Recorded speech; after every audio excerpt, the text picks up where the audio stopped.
चतुरस्त्रमण्डलं कृत्वा तदुपरि नैवेद्यपात्रं निधाय गायत्रीमन्त्रेण पात्रान् सम्प्रोक्ष सत्यन्तवर्तेन परिखिञ्चामि धेनमुद्राम् अमृतीकृत्य ग्रासमुद्रया नैवेद्यं निवेदयामि।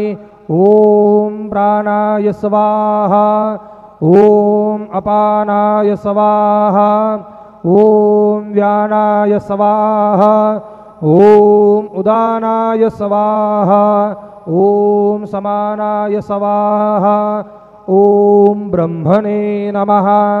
नैवेद्यमध्ये पानीयं समर्पयामि पुनर्नैवेद्यं निवेदयामि।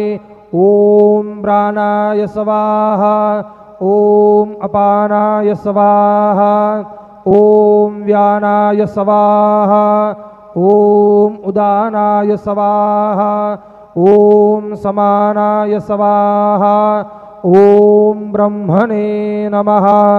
नैवेद्यं निवेदयामि हस्तप्रक्षालनं समर्पयामि मुखप्रक्षालनं समर्पयामि करोद्वर्तनार्थे चन्दनं समर्पयामि प्रार्थनापूर्वकनमस्कारं करोमि तथा च मङ्गलनीराञ्जनदीपं दर्शयामि।